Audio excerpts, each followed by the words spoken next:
Welcome to this explainer. Today, we're unpacking one of the most high-stakes, true-life espionage thrillers in modern history. We're looking at an absolute masterclass in covert operations, driven by a relentless pursuit of justice that spanned continents and literally decades. This is the incredible story of Operation Finale. It's a staggering question, right? And because the sheer tension of this narrative demands it, we're skipping the usual agenda today and just diving straight in. We're going to trace exactly how Israel's intelligence agency, the Mossad, managed to locate, identify, and covertly extract the very man responsible for organizing the extermination of 6 million Jews. Section 1. The Ghost of Buenos Aires.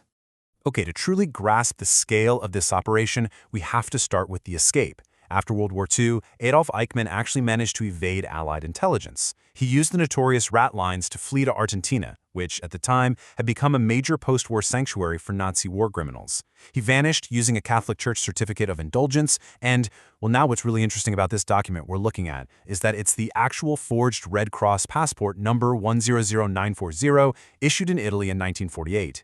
With this single piece of paper, the Nazi vanished, and a technician named Ricardo Klement was born. The contrast here is genuinely chilling. By the late 1950s, Eichmann had settled his family in this really quiet, middle-class suburb of Buenos Aires. He took the bus every day, he worked at a local Mercedes-Benz factory. This mundane, incredibly banal, fake life provided the absolute perfect camouflage for the monstrous reality of his past. The former SS Obersturmbannführer and the chief architect of Hitler's final solution was literally hiding in plain sight. Section 2. The Blind Man's Tip.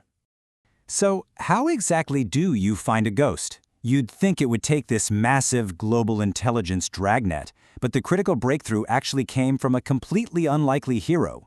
Lothar Hermann was a German Jew living in Argentina who had been blinded by Gestapo beatings in Dachau. He paid very close attention to the local German community, and when his teenage daughter Sylvia started dating a young man named Klaus, Klaus began boasting about his father's service to the Third Reich. He even made these horrific, arrogant remarks, expressing regret that the Nazis hadn't finished exterminating the Jews. Because Eichmann had arrogantly let his sons keep their real surname, Hermann connected the dots and tipped off a German prosecutor named Fritz Bauer. Bauer then secretly routed this massive intelligence lead straight to the Israelis. Section 3. Operation Finale begins. Okay, let's dive into this, because this tip reached Isser Harel, the legendary chief of the Mossad.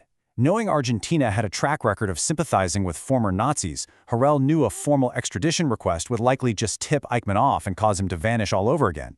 So, with personal approval from Israeli Prime Minister David Ben-Gurion, he initiated a strictly covert extraction mission. The objective? Bring Eichmann to Israel, alive. And the technical tradecraft required for this was absurdly detailed. The Mossad team couldn't rely on local support, so they had to pack everything. We are talking lockpicking tools, a portable forgery lab, miniature power tools, fake license plates, handcuffs, and even a full theatrical makeup kit. And the logistical footprint? It was immense. They deployed 30 operatives who trickled in from all over the world. They even set up a fake front travel agency just to cover their tracks. They rented out 8 different safe houses across the city. They secretly swapped out car engines to guarantee their vehicles wouldn't break down at a critical moment. Literally every single detail was meticulously planned to ensure this operation wouldn't fail. Section 4. A 20-second capture. The tactical phase kicked off on May 11, 1960. The team positioned themselves on Garibaldi Street, right where Eichmann lived. They had a car parked with its hood open. With an agent pretending to fix a breakdown, Operative Peter Malkin was standing by, ready to strike. And the suspense that night was just agonizing. Eichmann typically arrived on the 7:40 p.m. bus, but he wasn't on it. The agents waited in the dark, the tension absolutely skyrocketing. Finally, at 8:05 p.m., Eichmann steps off the next bus and walks right toward the open hood of the Mossad vehicle. As Eichmann approached, Peter Malkin steps out and calls to him in Spanish, "Un momentito, señor." "One moment, sir." As Eichmann turns, Malkin instantly subdues him with a wrestling Nelson hold, knocking him to the ground. A fellow agent, Avraham Shalom, jumps out, grabs Eichmann's legs, and they literally throw him into the backseat of the car. The entire street ambush, over in just about 20 seconds. Now, there's this profoundly grounded sensory detail from this moment that you really have to understand. Nearly all the operatives on this mission had lost family in the Holocaust, And Peter Malkin purposely wore thick gloves during the abduction. Why? Because he was utterly repulsed by the psychological weight of it. He just couldn't bear the idea of touching the architect of the Holocaust with his bare hands. Section 5. The LL extraction. Once they got him in the getaway car, they gagged him, bound him, and put dark glasses on him. For 9 agonizing days, Eichmann was held chained to a bed in a safe house under a constant, silent guard. But during this hold, Shin Bet interrogator Zvi Aharoni needed absolute 100% certainty they had the right man. So they checked his body for specific SS blood group tattoos and scars. Under interrogation, Eichmann finally stopped denying who he was and rattled off his exact SS and Nazi Party numbers. The identification was flawless.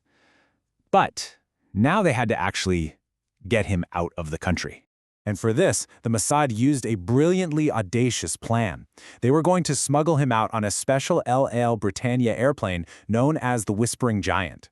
First, they staged a completely fake car crash earlier in the week to get official medical documentation for a patient who had supposedly suffered brain damage.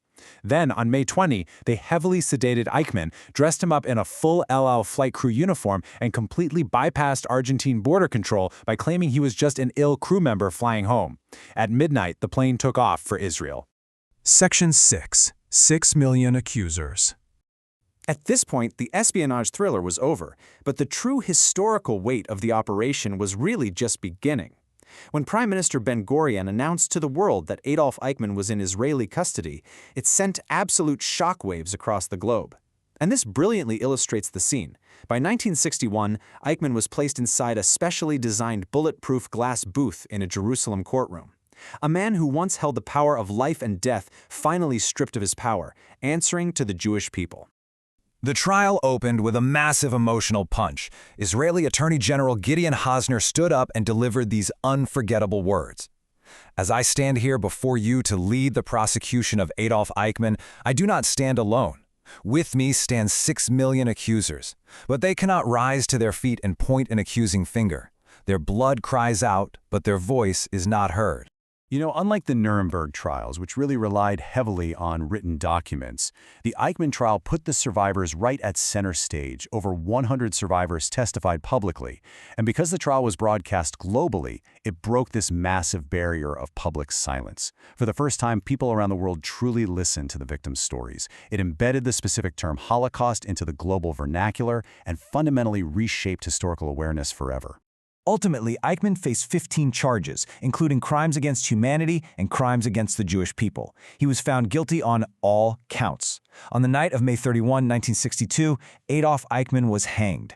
To this day, it remains the only time the State of Israel has ever carried out a civil death sentence. His ashes were scattered at sea, ensuring he would have no grave and absolutely no memorial. The capture of Adolf Eichmann was a masterstroke of intelligence and tradecraft, absolutely.